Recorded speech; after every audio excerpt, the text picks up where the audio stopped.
Hello everybody and welcome to another episode of Time About the Movies Flashback. Today we're flashing back to February 6, 1987 to take a look at 4 movies and oh, do I hear a familiar voice coming into the background here?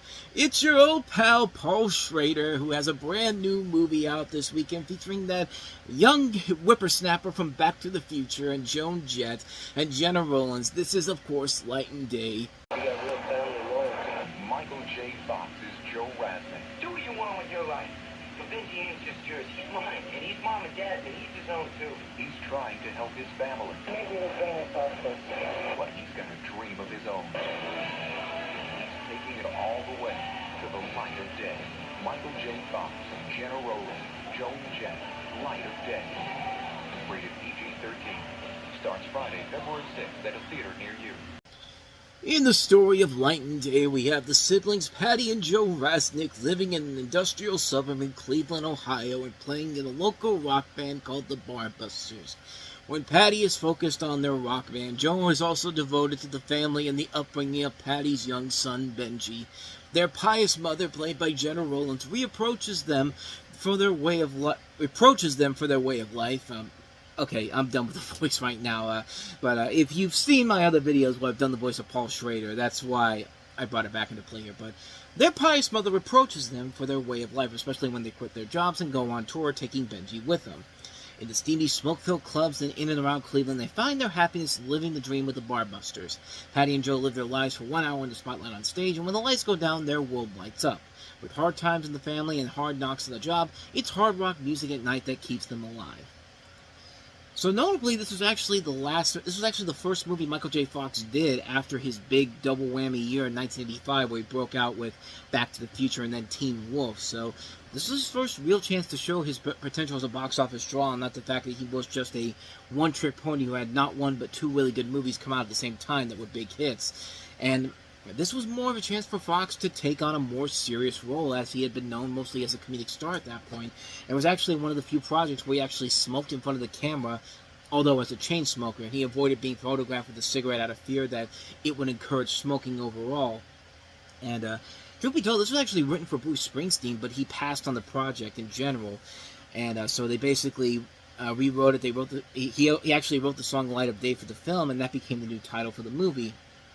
And of course, they brought in Joan Jett to help out with the film in general. And overall, the film itself, it's not the best. I mean, it's not because of the actors' fault. It's not the actors' fault. Michael J. Fox, and especially Joan Jett, who had never really done any acting work before this, actually were pretty good in the movie. I thought they were actually 2 of the stronger elements of it.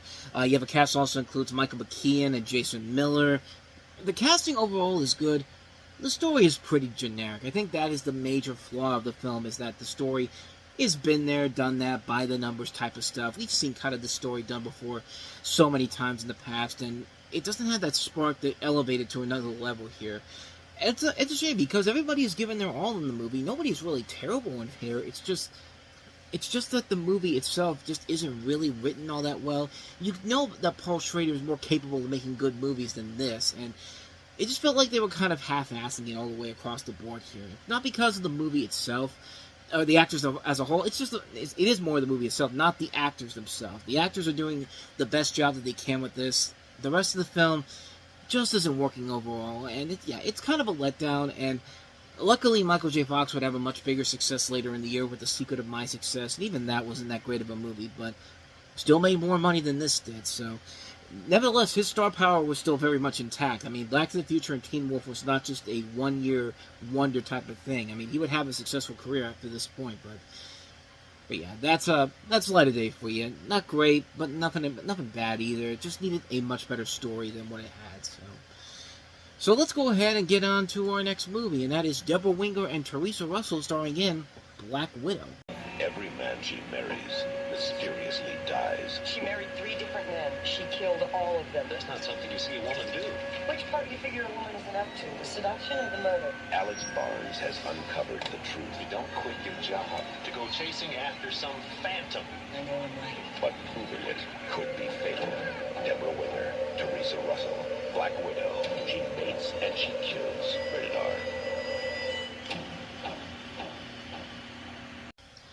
And sadly, no, this is not the Marvel Studios 2021 Scarlett Johansson, Florence Pugh, David Harbour, Black Widow. No. This movie has nothing to do with those characters, but this is a different movie with, as I mentioned, Dennis Wing, Teresa Russell. They star as two women, one who murders wealthy men who she's married for their money and keep moving west, and the other is an agent with the Department of Justice who grows obsessed with bringing her to justice. Now, this is directed by Bob Rafelson, who gave us 5 easy pieces and The Postman Always Rings Twice. And as far as the film itself goes, it's actually not that bad. You got 2 really good performances by Winger and Russell. They work off each other really well, creating a lot of great tension-filled moments and thrills that keep you invested throughout the course of the movie. You got a good cast that also includes Nicole Williamson, Dennis Hopper, Sammy Fry. The mystery overall is really good. You do want to see how this is going to transpire, and it does a good job of not giving you the typical conservative climax here. It does play around with your expectations in a way that doesn't make you feel like you've wasted your time, but it does keep you compelled overall. I mean, it's not a masterpiece, but it's a good modern-day noir thriller that deserves a lot more attention. The performances overall are really good. The suspense is really good. The mystery is well done. The twists and turns they take are well done as well.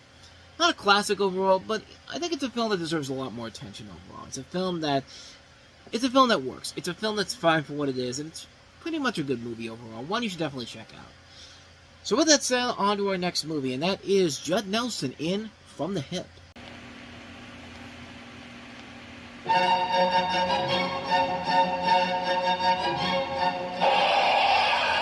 Robin Stormy Weathers is gaining a reputation. The kind other attorneys spend entire careers trying to avoid. I'm shocked. The limelight, the attention, I love it. I will no longer allow a born-again punk to degrade the reputation of this firm. His partners resent him. Control him. I can't. He's not afraid of me. Judges can't restrain him. And one client won't let anyone else represent him. Style will win this case. And that is why you are here. The man was caught with a murder weapon and the victim's blood-stained clothes. It's a complete no-win. I mean, it's a great chance you should be thrilled. Thrilled? There could be a death penalty. Not for the lawyer. Did you kill Liza Williams? Is he guilty? No, I did not. He says none. They all say none. Rabbits, missing bodies. You got the jury snowed. I think I'm about to get a psychotic acquittal. The way Stormy Weathers practices law should be a crime. Your Honor, please! Don't look at me, it ain't mine. Judd Nelson, Elizabeth Perkins, John Hurt. From the Hip.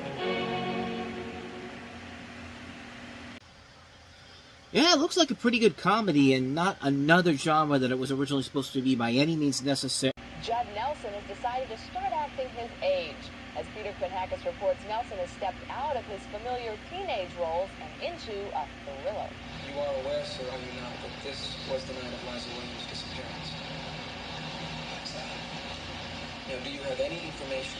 The De Laurentis film From the Hip gives Judd Nelson his first crack at a leading role. It's a thriller about the legal system, well supported by the likes of John Hurt, Elizabeth Perkins, Darren McGavin, Ray Walston, and Nelson in the role of attorney Robin Weathers. Yeah, it's probably not a good sign if Entertainment Tonight is promoting your movie as a thriller when it's a comedy, pretty much. I mean, it's directed by the guy who did A Christmas Story and co-written by David E. Kelley, which we'll get to him in a little bit because there's an interesting story about what happened with this film. But in the movie, Judd Nelson plays a recent graduate of law school who manipulates his superiors into allowing him to represent a banker in a trial. He intentionally turns the case into a media frenzy, then wins the trial by conspiring with the opposing lawyer. Having won fame and a promotion, the young lawyer next becomes the lead defensive counsel in a murder trial. When he realizes that his client, played by John Hurt, is actually guilty, he's actually more interested in making the man pay for his crime than in advancing his own career. And really a good cast in this movie. You have Judd Nelson, you have Elizabeth Perkins, John Hurt, Ray Walston, Darren McGavin. Those are just the names that you see right off the get-go. If you look closely, you see names like David Alan Grier. This is one of his early film roles. Dan Monahan, Nancy Marchand.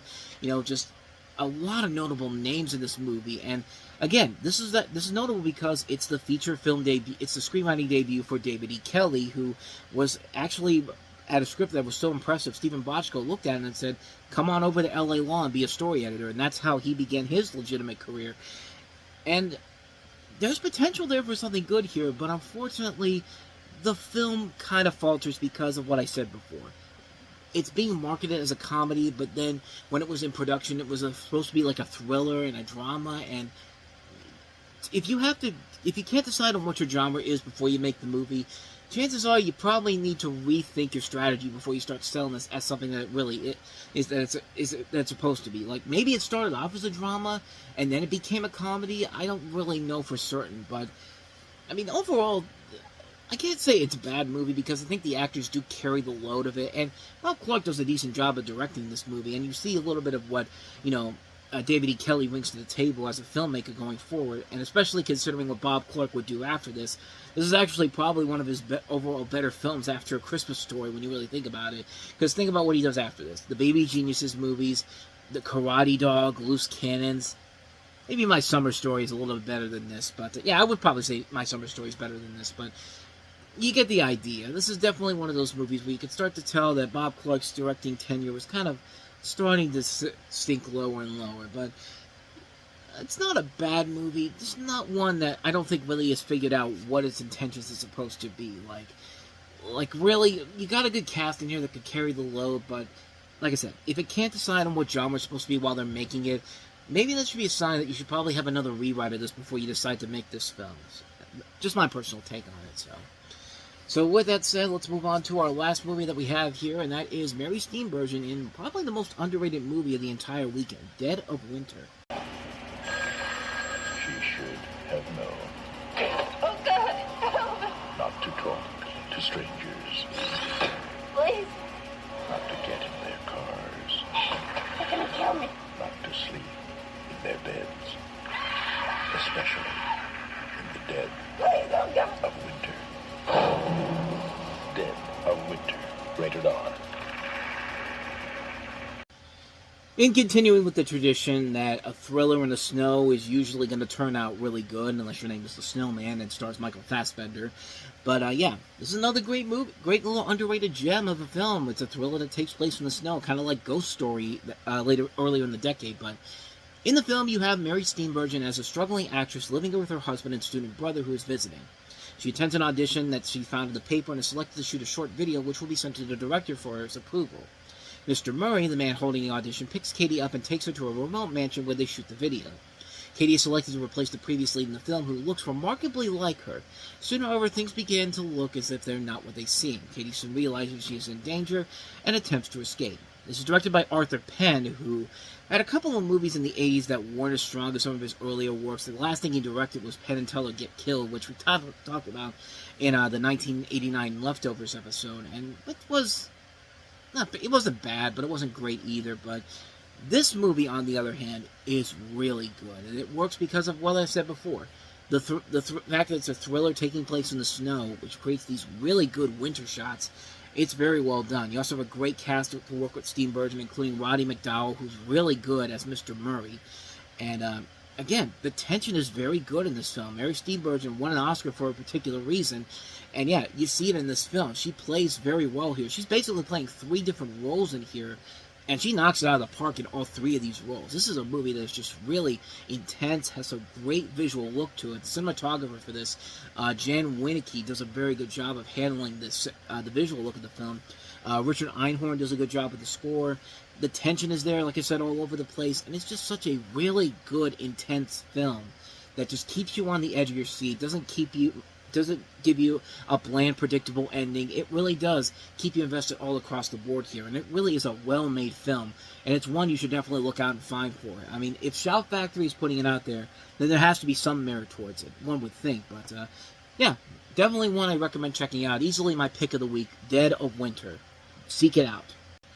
And thus, with all that said, we conclude another episode of Time About the Movies Flashback as we head into the first month of 1987 next week with 3 movies, including Bette Midler starring alongside Shelley Long in Outrageous Fortune. We also have Alan Quartermain in The Lost City of Gold, Cannon's attempt to create their own Indiana Jones, and Woody Allen's latest film, Radio Days. Even though I said Hannah and Her Sisters was his most recent film, that was actually his film from 1986. This is the one for 1987. Just means another movie I don't have to cover next year in 86, but With all that said, thank you so much for watching this. I hope you enjoyed it. Hit the like button, subscribe button, notification button. Check out the previous episode. Check out our playlist. And with all that said, I'm off. I'll see you guys next time. And until then, as always, take care.